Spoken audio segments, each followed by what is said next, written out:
주님께서 여러분과 함께 마테오가 전한 거룩한 복음입니다. 예수님께서 성전에 가서 가르치고 계실 때 수석 사제들과 백성의 원로들이 예수님께 다가와 말하였다.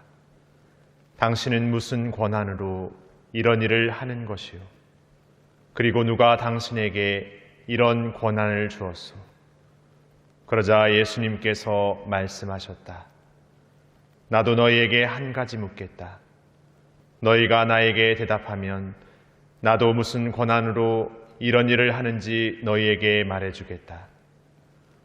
요한의 세례가 어디에서 온 것이냐?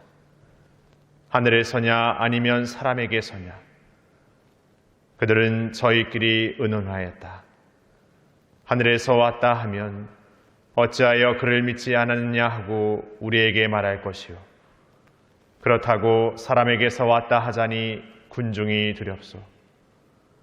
그들이 모두 요한을 예언자로 여기니 말이요.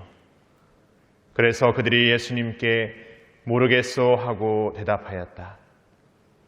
그러자 예수님께서 그들에게 말씀하셨다. 나도 무슨 권한으로 이런 일을 하는지 너희에게 말하지 않겠다.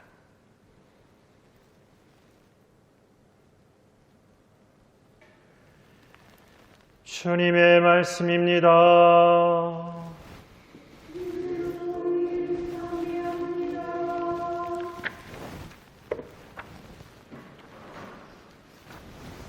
선배 예수님,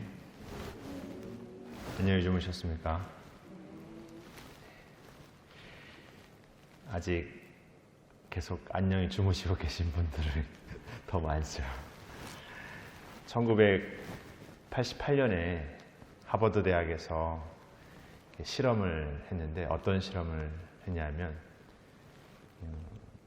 두 그룹으로 나눠가지고 돈을 받고 봉사할 일을 하는 사람하고 보수를 받지 않고 이렇게 봉사를 하는 사람들의 그 면역력 수치를 체크했는데 돈을 받지 않고 봉사를 하는 사람들의 그 면역력의 수치가 이렇게 높게 나왔다는 결과를 도출해냈습니다. 여기에서 더 나아가서 두 번째로는 이제 어떤 사람의 한 생애를 보여주면서 그 사람이 한 생애를 바치면서 봉사를 한 그 활동의 영상을 이렇게 보여주고 나서 또 면역력 수치의 변화를 이렇게 측정했는데 그 영상을 본 것만으로도 면역력 수치가 꽤 높게 또 이렇게 변화되는 것을 이렇게 실험 결과로 도출했습니다.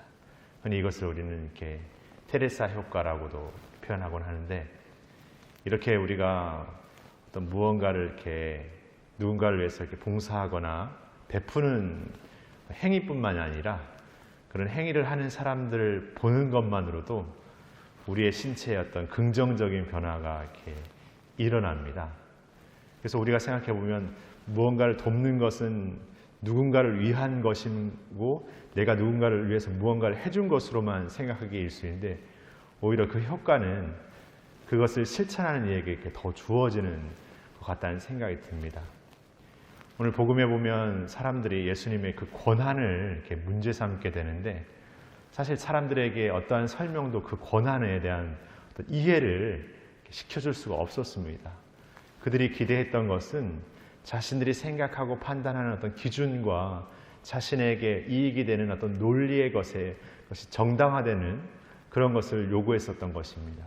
그러기에 요한이 하늘에서 왔다 하기도 그렇고 사람에게서 왔다 하기도 그렇고 하는 어쩌면 스스로가 어떤 대답도 내놓을 수 없는 자기만의 논리에 빠져 있었던 것이죠.